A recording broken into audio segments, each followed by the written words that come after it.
Muito bem, vamos abrir as nossas Bíblias. Evangelho do nosso Senhor e Salvador Jesus Cristo, conforme escreveu Marcos. Nós temos já há mais de um ano pregado uma série de mensagens em Marcos. Chegamos no capítulo 12 de Marcos e hoje eu lerei versos 38 a 40. Marcos 12, 38, 39 e 40. Eu leio e você acompanha aí silenciosamente a leitura que farei. E ao ensinar, disse ele: guardai-vos dos escribas, que gostam de andar com vestes talares e das saudações nas praças, e das primeiras cadeiras nas sinagogas e dos primeiros lugares nos banquetes, os quais devoram as casas das viúvas e, para o justificar, fazem longas orações. Estes sofrerão juízo muito mais severo. Vamos orar, pedindo ao Senhor a bênção da iluminação. Senhor, desvenda os nossos olhos para que contemplemos as maravilhas da Tua lei. Senhor, abra os nossos ouvidos para que ouçamos a Tua voz. E, Senhor, dá-nos pés prontos para obedecer-te, para seguir a direção que a Tua palavra nos aponta. Faze isto, nós te pedimos, em nome de Jesus. Amém.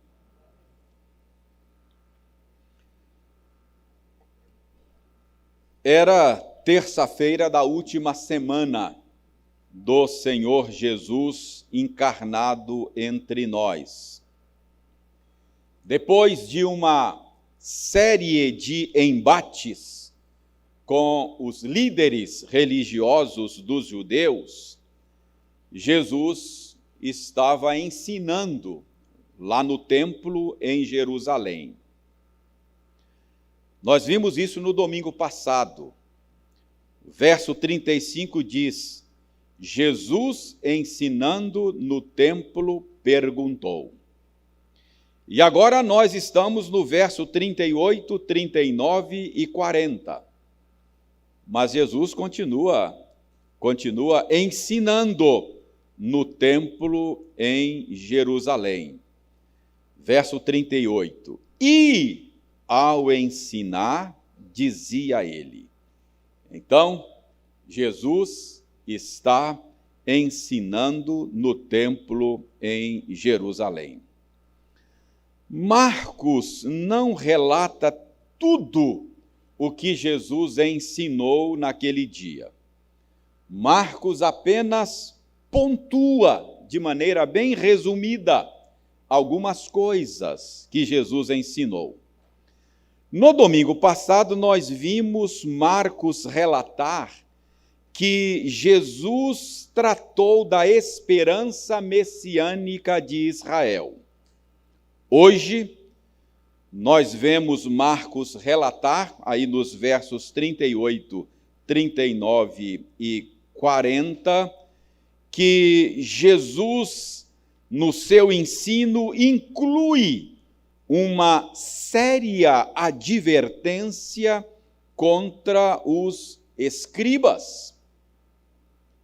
Como eu disse, a narrativa de Marcos é bem econômica. O seu relato não nos dá muitos detalhes a respeito do ensino de Jesus. Mas ainda há pouco nós lemos juntos o capítulo 23 de Mateus, que é o texto paralelo. Mateus está narrando a mesma coisa. Só que Mateus é mais generoso na sua narrativa.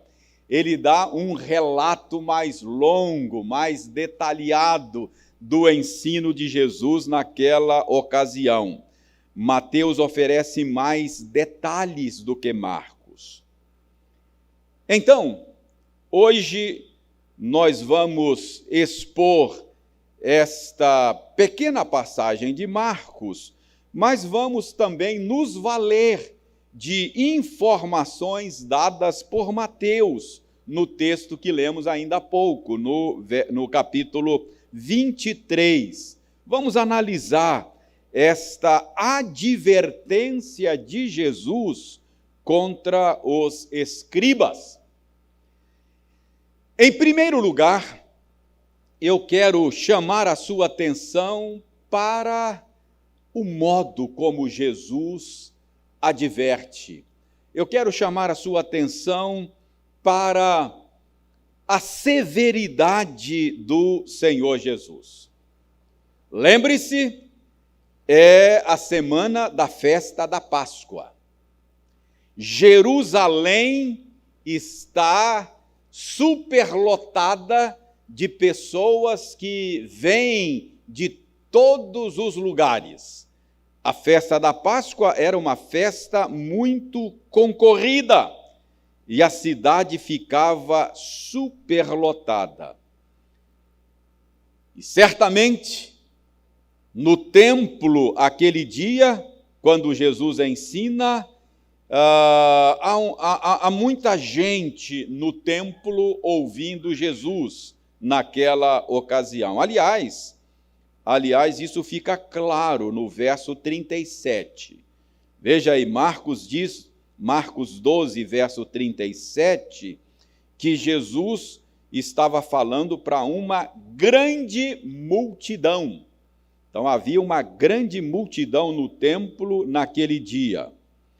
E Jesus ensinando publicamente, o templo superlotado, Jesus faz esta advertência que temos aí no verso 38. Ele diz: guardai-vos dos escribas. Publicamente, o templo superlotado, Jesus ensinando, e a certa altura ele diz: cuidado, vocês precisam ter cuidado com os escribas. Guardai-vos dos escribas. Jesus diz isto publicamente. Irmãos, eu estou enfatizando isto porque esta atitude de Jesus, ela não é uma atitude muito bem vista em nossa cultura. Nós vivemos numa cultura em que nós precisamos ser politicamente corretos. E a atitude de Jesus não foi nem um pouco politicamente correta. Jesus não foi nem um pouco diplomático. Ele faz uma denúncia aberta, citando, nomes. Ele diz: cuidado, tenham cuidado com os escribas. Como é que Jesus faz uma coisa dessas? Isso é modo de tratar as pessoas? Como é que Jesus faz uma acusação assim pública? Como é que ele chama a atenção publicamente? A nossa tendência é achar que uma atitude como esta de Jesus é falta de amor. Esta é a nossa tendência. Nós sempre achamos que corrigir alguém é sempre falta de amor. Mas, irmãos, é que nós somos muito influenciados pela mentalidade do nosso tempo. A mentalidade do tempo presente é uma mentalidade altamente sentimentalista e não é correto, segundo a mentalidade do nosso tempo, fazer as pessoas se sentirem mal. Para a nossa cultura, tudo é permitido, menos causar desconforto nas pessoas. Então, se corrigimos alguém, causamos desconforto em alguém, nós não estamos manifestando amor. É assim que nós entendemos. Mas, irmãos, isso não é bíblico. É claro que nós podemos ferir as pessoas por razões pecaminosas e não movidos pelo amor. Mas a Escritura ensina claramente que o amor às vezes causa desconforto. Por exemplo, a sabedoria bíblica diz com todas as letras, lá em Provérbios 13, 24, que aquele que retém a vara, que não corrige o seu filho, ele aborrece, ele odeia o seu filho. Mas aquele que ama o seu filho, cedo o disciplina. Então, segundo a Escritura, o pai que ama, ele haverá de, por amor, corrigir o seu filho, disciplinar o seu filho, causar-lhe muitas vezes dores, movido pelo amor. A disciplina causa desconforto, mas a Escritura diz que a disciplina é também um jeito de amar as pessoas. O escritor de Hebreus diz que a disciplina, no momento em que ela está sendo aplicada, não parece motivo de alegria, mas de tristeza. Mas ele diz que com o tempo, a disciplina, a correção traz benefícios àqueles que a recebem. E nesse contexto ele diz que Deus nos disciplina, Deus nos corrige, porque Ele nos ama. Deus corrige aquele a quem ama. Isso está lá no capítulo 12 da carta aos Hebreus. Então, irmãos, não pensemos que o que Jesus está fazendo aqui seja um erro, ou seja, falta de amor, ao fazer esta denúncia pública.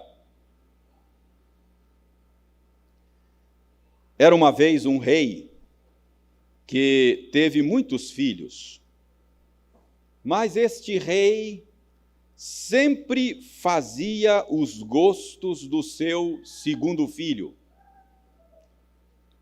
Tudo o que o menino desejava, desde cedo, o rei sempre lhe dava. O rei nunca contrariava este seu segundo filho. E quando este menino cresceu, ele entendeu que deveria ser o herdeiro do trono do seu pai. Mas ele não era o primogênito. A herança do trono era um direito da primogenitura.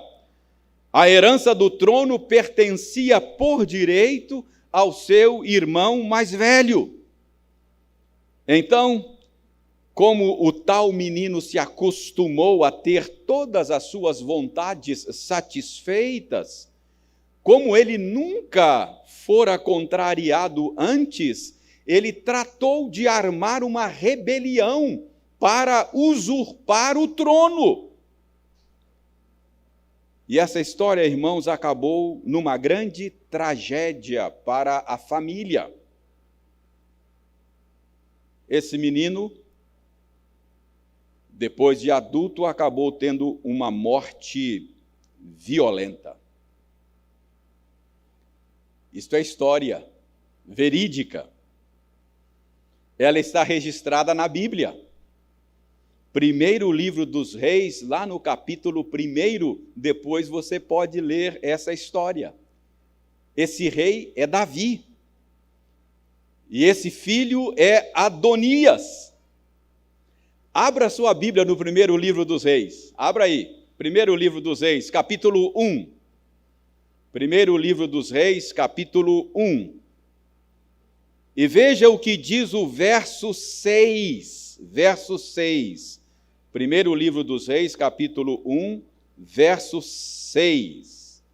Jamais seu pai o contrariou, dizendo: por que procedes assim? Além disso, era ele de aparência muito formosa e nascera depois de Absalão. Era o segundo filho.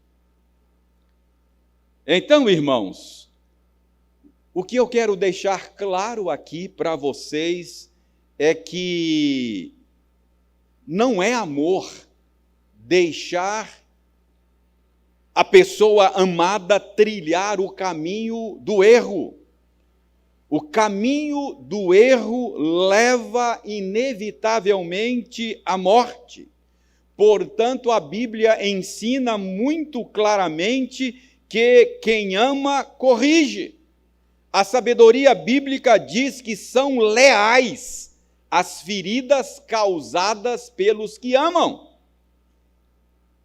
Aqueles que amam você de verdade vão eventualmente ferir você por amor. Então, ao olhar aqui para o modo como Jesus está agindo nesta terça-feira da sua última semana lá no templo em Jerusalém, você pode concluir que Jesus não agiu corretamente, que Jesus está faltando com amor para com os escribas ao denunciá-los da maneira que fez. Mas olha, entenda que quando você está pensando assim, você não está pensando com a mente bíblica. Quando você está pensando assim, você está pensando com a mente deste século, com a mente do nosso tempo. Se você acha que Jesus está agindo erradamente, você precisa ter a sua mente renovada, transformada, corrigida, direcionada pela palavra de Deus, que diz que o desconforto causado nem sempre é desamor. Dito isso sobre a postura de Jesus, eu quero agora chamar a sua atenção para o problema dos escribas. Qual é o problema desses líderes? Por que é que Jesus falou de maneira tão severa contra eles? Quem eram os escribas? Irmãos, os escribas eram os líderes responsáveis pela interpretação da lei, da Escritura e pelo ensino da Escritura ao povo de Deus. Esta era a tarefa deles. Copiavam a lei, estudavam a lei, interpretavam a Escritura para ensinar a lei de Deus ao povo. Mas o problema deles é que eles torciam a palavra de Deus. Eles torciam a palavra de Deus. Eles colocavam nos lábios de Deus o que Deus de fato não disse. Então esse é o primeiro problema dos escribas.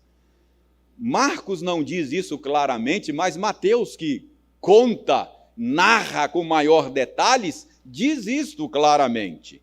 Mateus capítulo 23, texto que lemos ainda há pouco, versos 16 a 19, Mateus diz que Jesus ensinou o seguinte: ai de vós, guias cegos, que dizeis, olha só, Jesus chamou os escribas e os fariseus de guias cegos, que dizeis, quem jurar pelo santuário, isto é, nada, mas se alguém jurar pelo ouro do santuário, fica obrigado pelo que jurou. Insensatos e cegos. Jesus chamou os escribas, por causa do modo como ensinavam o povo, chamou eles de insensatos e cegos. Pois qual é maior, o ouro ou o santuário que santifica o ouro? E dizeis: quem jurar pelo altar, isso é nada. Quem, porém, jurar pela oferta que está sobre o altar, fica obrigado pelo que jurou. Verso 19 de Mateus 23. Cegos! Pois qual é maior, a oferta ou o altar que santifica a oferta? Jesus aqui está condenando o ensino deles. Jesus aqui está condenando o modo como eles torciam a palavra de Deus, como eles interpretavam a palavra de Deus erradamente e ensinava de maneira errada ao povo. Por isso Jesus chama de guias cegos. Isto é, ignorantes. Eles distorciam a lei de Deus, eles distorciam a Escritura, eles distorciam a palavra de Deus. Não é a única vez que Jesus fez essa denúncia a respeito do ensino errado deles. Você certamente se lembra do Sermão da Montanha, onde Jesus diz: olha, ouvistes o que foi dito pelos antigos, pelos mestres de vocês. Aí Jesus corrigia: eu, porém, vos digo. Aí Jesus dava o ensino correto. O que Jesus está fazendo no Sermão da Montanha é corrigindo a falsa interpretação e o falso ensino que esses líderes faziam da palavra de Deus. Você se lembra que uma vez esses líderes, os escribas e os fariseus, criticaram os discípulos de Jesus porque eles comiam sem lavar as mãos. E naquela ocasião, Jesus também criticou os erros interpretativos deles. Jesus criticou os acréscimos que eles faziam aos mandamentos de Deus. Jesus disse que eles, os escribas e fariseus, com esse jeito de interpretar a Escritura, estavam negligenciando os mandamentos de Deus, rejeitando o preceito de Deus, invalidando a palavra de Deus. Depois você volta no capítulo 7 de Marcos, já passamos por lá, e isso está sendo dito lá. Eles invalidavam a palavra de Deus. Então, em primeiro lugar, qual é o problema com esses líderes? O ensino deles. A interpretação que eles faziam da Escritura. Torciam a palavra de Deus. Colocava nos lábios de Deus o que Deus não disse. Então, esse é o primeiro problema. Segundo problema desses líderes, que levou Jesus a fazer essa denúncia. O segundo problema é o orgulho. Olha no nosso texto, verso 38, Marcos 12, verso 38. Jesus diz que eles gostam de andar com vestes talares e gostam das saudações nas praças. Que é isso? Naqueles dias, os doutores da lei, eles usavam um certo tipo de roupa que os distinguia das demais pessoas. Então, um escriba, um teólogo, um doutor da lei, ele podia ser conhecido por causa da sua farda, por causa da sua roupa. E estas roupas, então, passaram a ser símbolos de conhecimento, passaram a ser símbolos de cultura bíblica, passaram a ser símbolo de piedade. Então, ao dizer que os escribas e os fariseus gostavam de andar com vestes talares, Jesus está dizendo que eles apreciam ser reconhecido na rua como pessoas que têm conhecimento da Escritura e são piedosos. Jesus diz aí que eles gostavam das saudações nas praças. Eles gostavam e ficavam irritados se alguém não os saudasse com deferência, não é? Oh, grande mestre, não é? Oh, rabino, que alegria vê-lo por aqui. Então eles gostavam desse tipo de coisa. Então o que Jesus está dizendo aqui é que eles gostavam de reconhecimento. Eles se achavam, eles eram orgulhosos.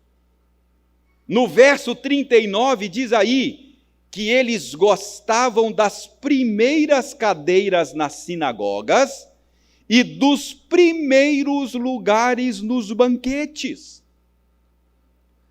Normalmente, nas sinagogas daquela época, havia um lugar de honra para esse tipo de gente.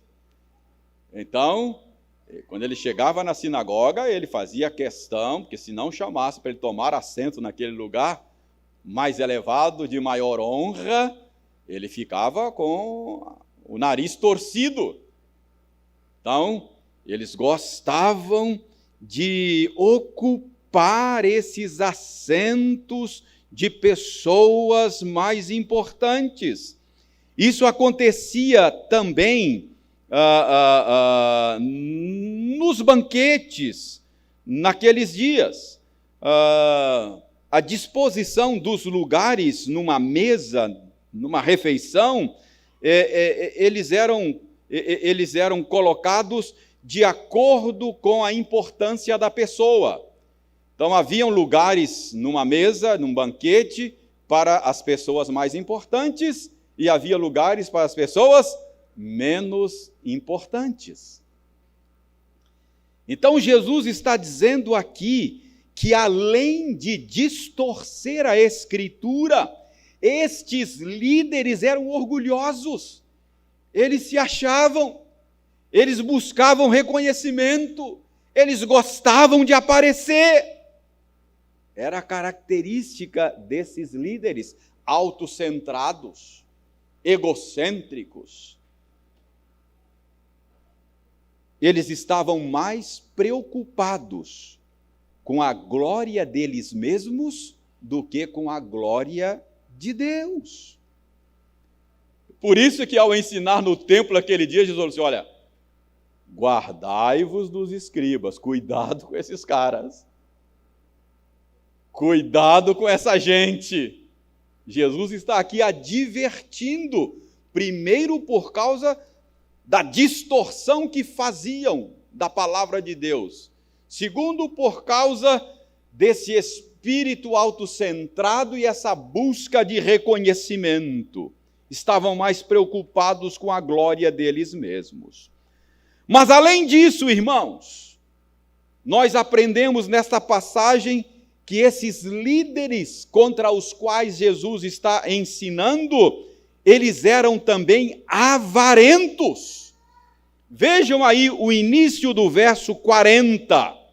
Jesus diz que eles devoram as casas das viúvas. Início do verso 40. Irmãos, para você entender isso aqui, você entender que nos dias de Jesus as mulheres eram bastante discriminadas, tanto socialmente quanto civilmente, legalmente, não é? Elas eram bastante discriminadas. Por isso, naqueles dias a viuvez deixava a mulher em uma situação bastante complicada, bastante difícil. Mesmo aquelas para as quais o marido deixava recursos, elas precisavam de alguém, elas precisavam de ajuda, porque para administrar de maneira legal o inventário do marido falecido. Você se lembra que lá em Isaías 1, Deus faz uma denúncia ao povo de Israel,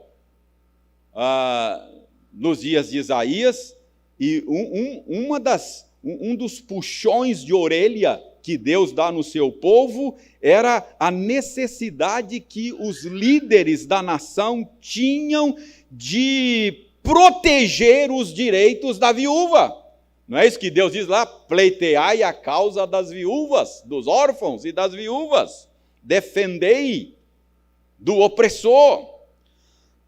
Então, irmãos, garantir o direito das viúvas era o que Deus esperava dos líderes do seu povo.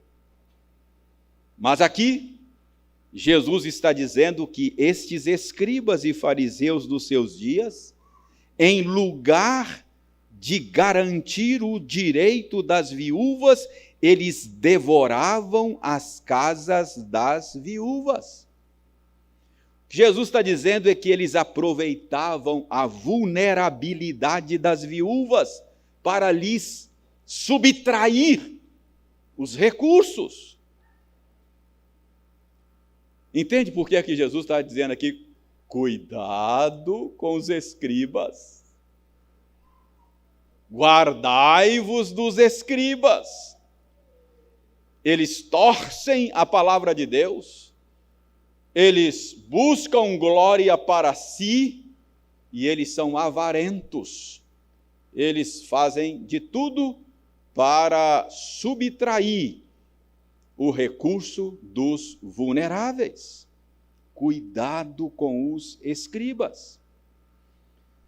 Então, irmãos, estes líderes contra os quais Jesus está falando aqui, eles estavam torcendo a palavra de Deus, eram orgulhosos e eram avarentos. Mas tem mais problema. Vejam agora, ainda no verso 40 ainda, olha o que Jesus diz.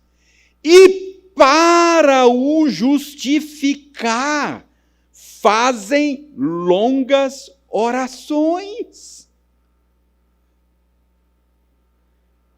Além de torcer a palavra de Deus, falso ensino, além de serem orgulhosos e avarentos, eles eram hipócritas. Jesus está dizendo aí que para o justificar, eles faziam longas orações. Jesus está dizendo é que eles escondiam a podridão deles, eles escondiam a pecaminosidade deles por detrás de uma capa de piedade. É por isso que lá em Mateus 23, Jesus diz, vocês são sepulcros caiados. É igual sepultura no dia de finados, por fora bonitinha, encerada, florida, mas por dentro é ossada, é morte. Quem não conhece vocês, é o que Jesus está dizendo, compra caro, paga alto, por causa dessa roupagem de piedade. Quem vê vocês fazendo oração, acha isso aqui é um homem de Deus. É isso que Jesus está dizendo. Para o justificar, fazem longas orações. Faziam longas orações com palavreado piedoso para enganar as pessoas. Esses líderes se escondiam por detrás de um verniz de religiosidade. O que Jesus está dizendo é que eram lobos em pele de ovelha. Por isso Jesus, na frente de todo mundo, templo cheio, diz, olha, tenham cuidado com os escribas. Tenham cuidado com os escribas e os fariseus. A maioria dos escribas pertenciam à seita dos fariseus. Cuidado com esta gente. Eles torcem a palavra de Deus, fazendo errar o povo. Eles são orgulhosos, buscam o tempo todo glórias para si, querem reconhecimento para si. São avarentos, exploram os vulneráveis e se escondem por detrás de uma fachada de piedade. Agora veja como termina o verso 40. Estes sofrerão juízo muito mais severo. Olha o que Jesus está dizendo, irmãos. Estes sofrerão juízo muito mais severo. Então, para Jesus Cristo, o juízo mais severo não será para as prostitutas. O juízo mais severo não será para os adúlteros. O juízo mais severo não será para os pecadores devassos. Para Jesus, o juízo mais severo será para esses líderes religiosos hipócritas que espalham o erro, que buscam glória para si e que exploram a fé do povo e ficam aí posando de piedosos. Jesus disse: juízo será para esses mais severo. Por tudo isso, meus irmãos, Jesus disse: guardai-vos dos escribas. Cuidado com essa gente. Depois de chamar a atenção, então, para a advertência de Jesus, depois de chamar a atenção para o perfil dos escribas, por que é que Jesus os denuncia, eu quero agora, para terminar, chamar a sua atenção para o risco que correm os seguidores dos escribas. Eu disse ainda há pouco que lá em Mateus 23, Jesus chamou esses mestres de guias cegos. Por 2 ou 3 vezes, Jesus chama-os de guias cegos. Então veja bem, quem segue esse tipo de líder está correndo grande risco, porque são seguidores de guias cegos. Você teria coragem de entrar no ônibus cujo motorista não enxerga? Complicado, não é? Mas tem gente seguindo guias cegos. Corre grande risco, os seguidores desses líderes.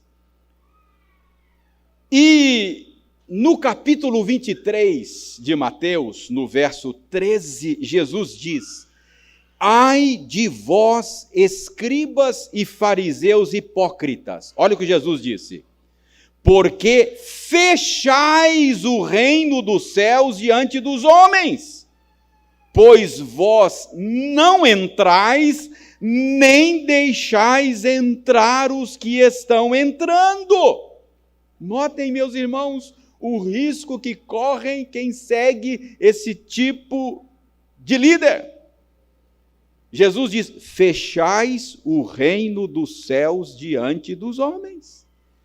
Esse tipo de líder, em lugar de ajudar as pessoas a entrar no reino dos céus, eles atrapalham.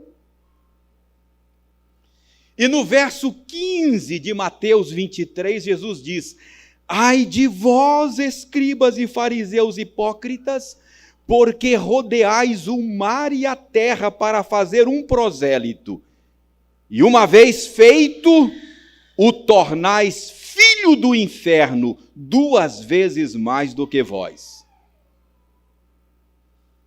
Olha que coisa séria que Jesus está dizendo.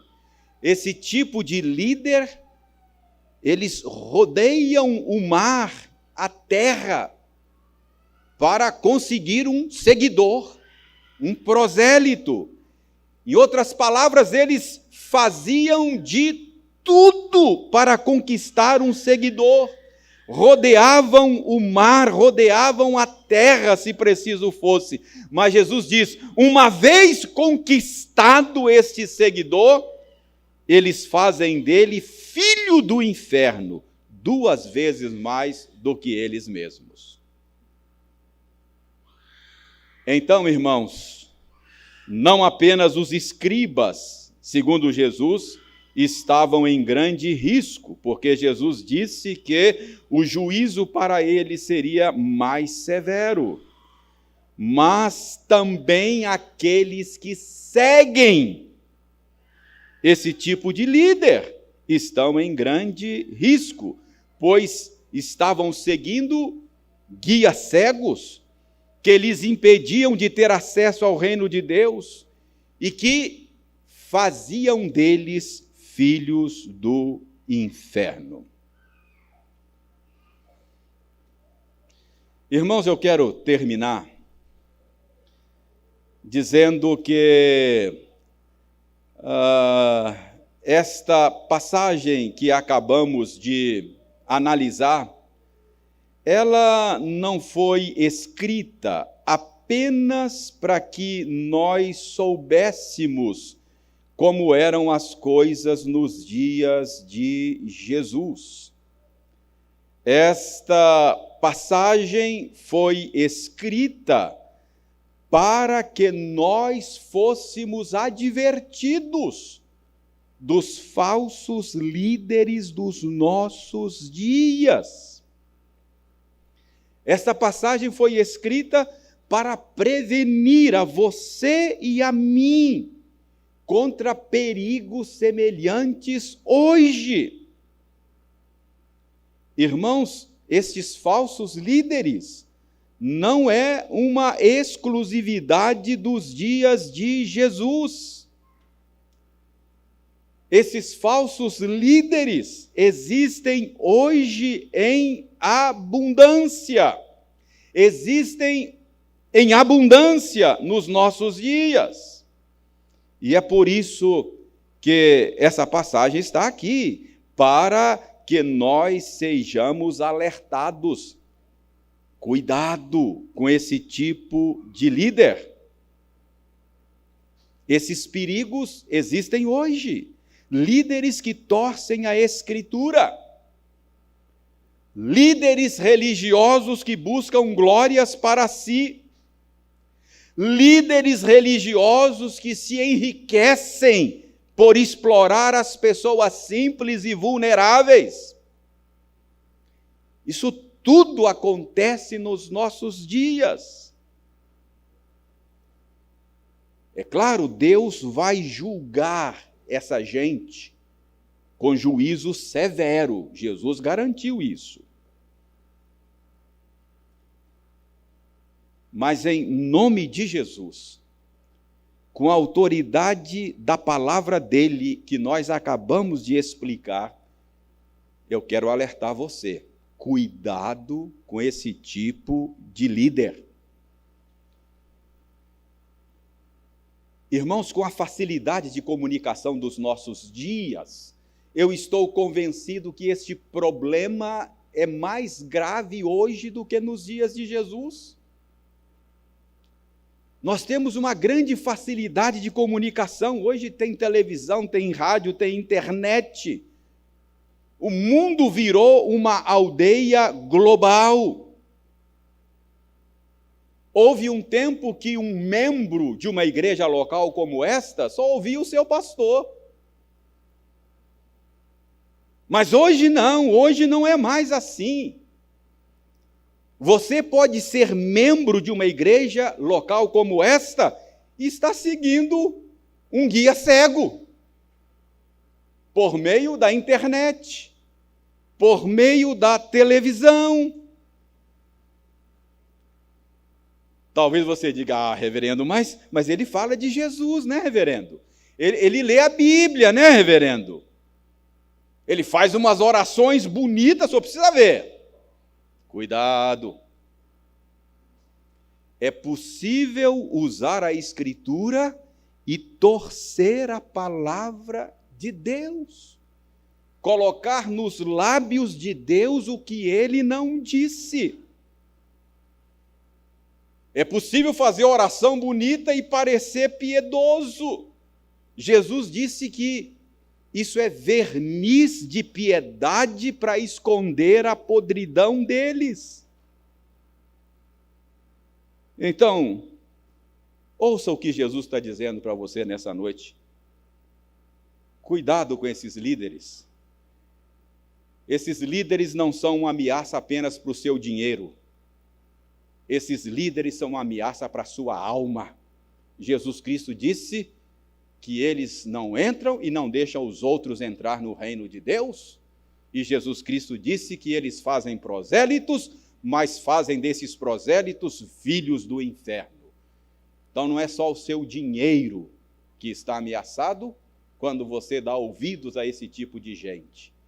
A sua alma, o seu destino eterno corre risco. Que você ouça Jesus. Guardai-vos dos escribas e fariseus. Guardai-vos dos falsos líderes modernos. Que Deus tenha misericórdia de nós. Amém. Vamos ficar em pé? Vamos orar, pedir a Deus a aplicação da sua palavra aos nossos corações, receber a bênção e encerrar o culto desta noite cantando o hino de número 5, é o Glória Patri. No inário ele tem um outro nome, Trindade Exaltada, se não me engano, ok? Então vamos orar, receber a bênção e cantar o Glória Patri. Senhor, a Tua palavra é lâmpada para os nossos pés, a Tua palavra é luz para o nosso caminho. Existem tantas vozes neste mundo, algumas até muito parecidas com a Tua, Senhor. Por isso nós te pedimos, ajuda-nos a discernir a voz do bom pastor. Não nos deixe, Senhor, seguir enganadores e livra-nos do engano do nosso próprio coração.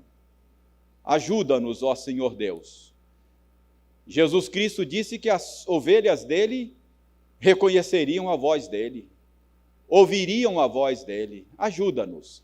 Nós precisamos aprender a cada dia a reconhecer a voz de Jesus, para que nós não sejamos levados pela voz de falsos mestres, falsos pastores. Nós oramos em nome de Jesus, que é o supremo pastor de todos nós, a quem nós queremos ouvir e seguir. É em nome dele que nós oramos. Amém.